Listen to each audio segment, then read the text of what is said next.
Hey everyone, so today's vlog is going to be about square footage, not voguing, square footage.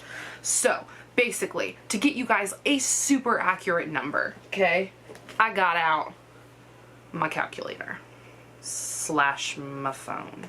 Okay, so I have an 8-foot wide trailer. It is 24 feet long. Okay, so on the ground level, that tracks to 192 square feet. Now, I have a loft bedroom, which I'm counting because I can. So I got out math and I did it, and it was approximately 58 feet, which brings us to 250 square feet. Yes, that is how I am living, 250 square feet. Now, I'm very impressed with myself because, first of all, that was a calculator, and secondly, tape measure. But thirdly, the definition for most tiny houses is smaller than 500 square feet. So I'm basically living in half of a tiny house. Think about that for a second.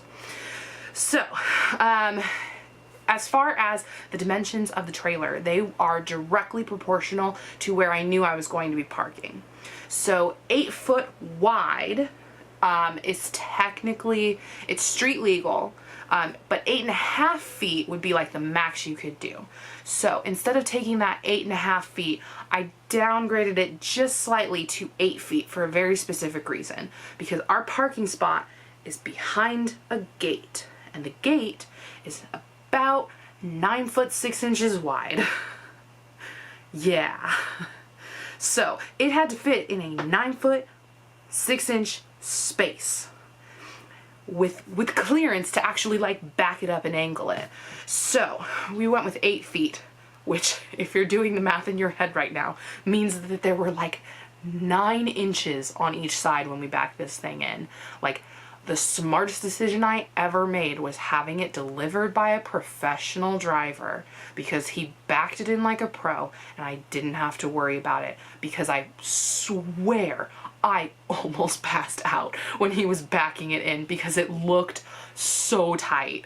It looked like he was trying to just pack it through this very narrow opening that it was not going to fit in, and I was sitting there going, did we measure it wrong? Oh my gosh. Oh, did that just, okay, that got close to the roof of the house, of the main house. I might have damaged my parents' house. Okay, but fortunately, nothing bad happened, again, because he's a professional driver and he knew what he was doing, and I was just panicking in the corner. But yeah, it was 8 feet, because, I mean, if I had taken those extra 6 inches, we would have had what? 6 inches on each side? That would have been insane.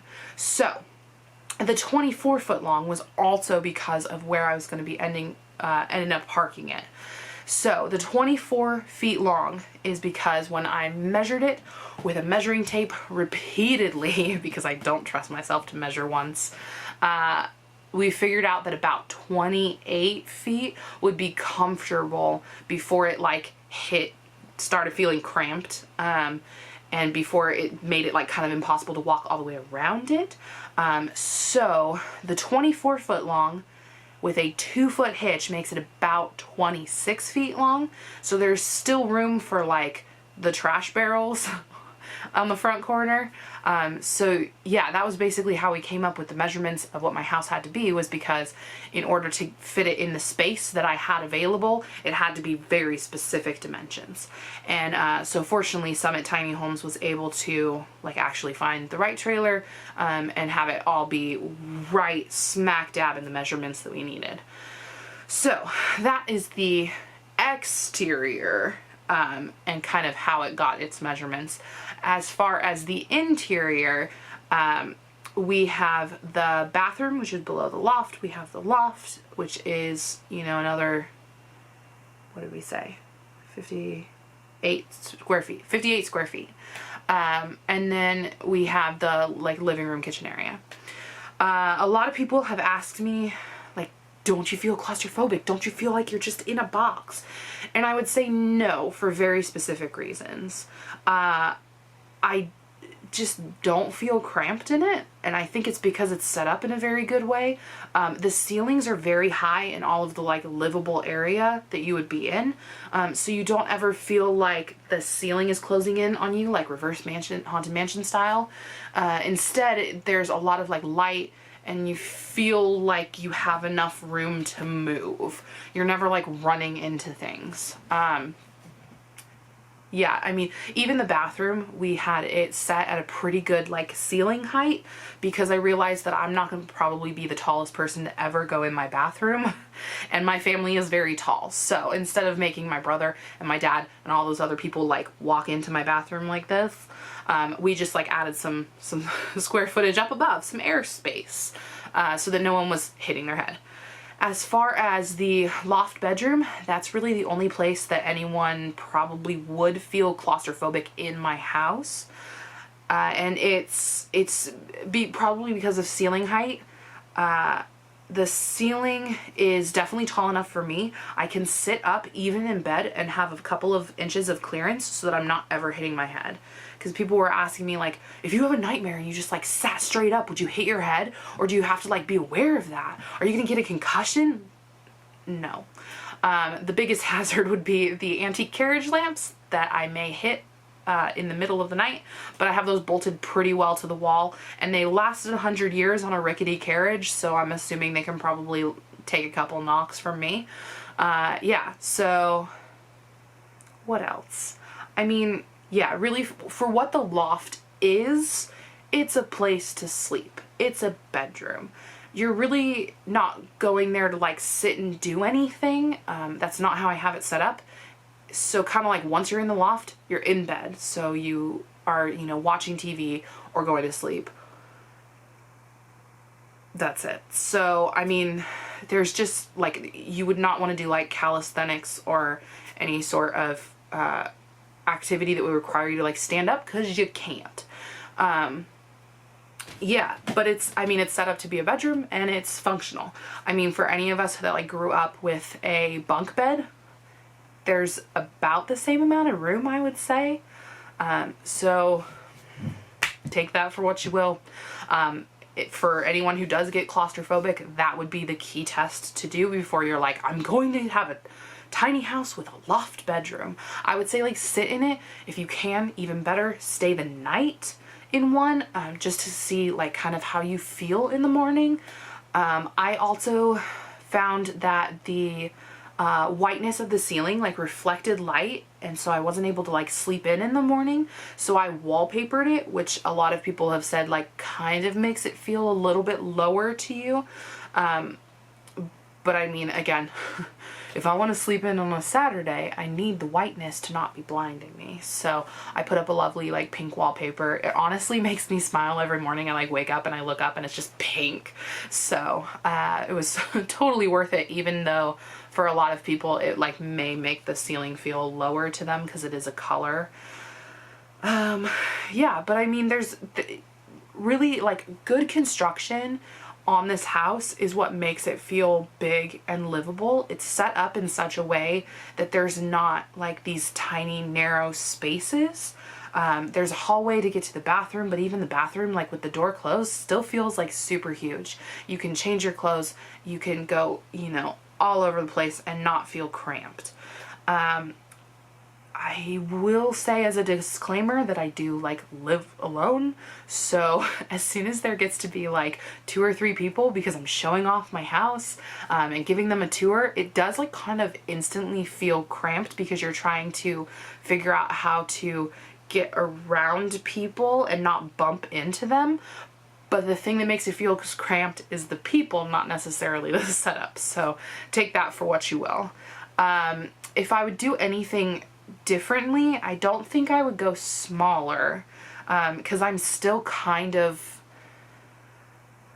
becoming more minimalist and figuring out how to juggle like art supplies with the things that I need for every day. But if I were to go longer, I don't know that I would have gone too much longer. I definitely would have had a closet probably bigger than the like 1 foot and 4 inches that it is. But it kind of was a good challenge. Like if I had done a 40-foot gooseneck, that's probably the perfect length for someone, but if I had to do it, I would be able to very easily fit everything I wanted to in there, and I wouldn't have had that downsizing journey that I feel like was such a positive part of the whole experience. So it's kind of like, instead of designing the house to fit all my stuff, I designed the house because of what I wanted to fit in there and what I knew would eventually be possible. I can't say that I'm like 100% there. There's still knickknacks here and there that I'm want to get rid of, but like also feel conflicted about. But I mean, it's a great experience that I looked at the house. I did tour 2 or 3 houses in the area to figure out what was the right size for the life I wanted to lead. And I think that's the real important part, is not like, oh shoot, am I going to be able to fit my shoes?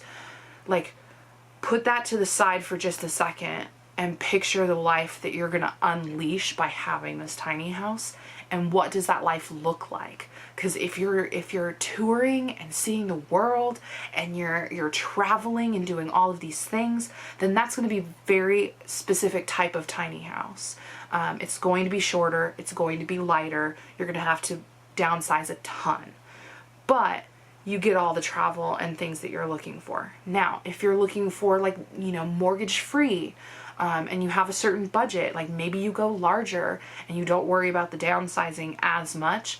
But really it's about picturing the end result that you want to have in your tiny house, and then like kind of letting that design always have that goal in mind. So for me, I wanted independence. I wanted to be able to live on my own. I wanted to have the right amount of space, but not feel like I was taking up more than I needed.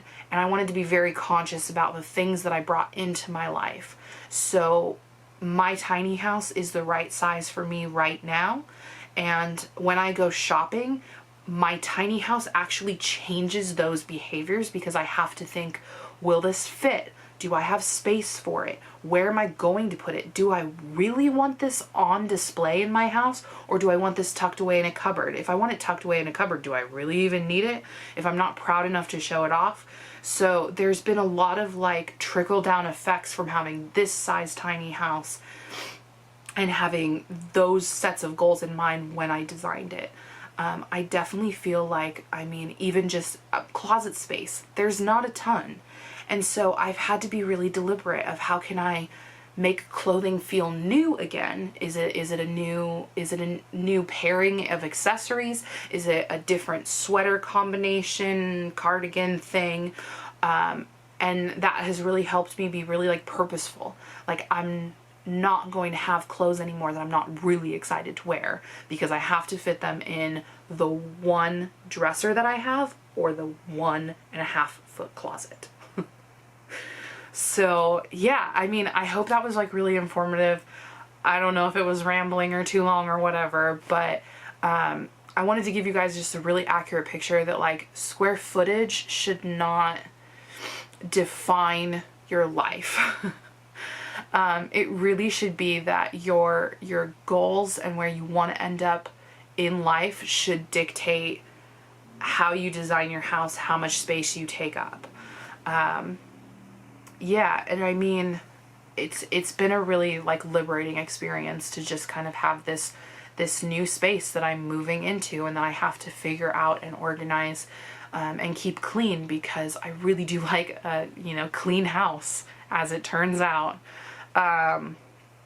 Yeah, so when I was living in smaller spaces and dorm rooms and stuff, I kind of was able to build this dream out, and now I'm able to have this space that really feels like a home. So I'm hoping that you guys, if you are taking a tiny house journey, or if you're not, find a space that feels like home, whatever size it may be. Thank you guys for watching. I hope you'll join us next time, and we still have a lot of topics to cover. I have a year's worth of content mapped out. So I hope you guys will join me. Thank you. Bye.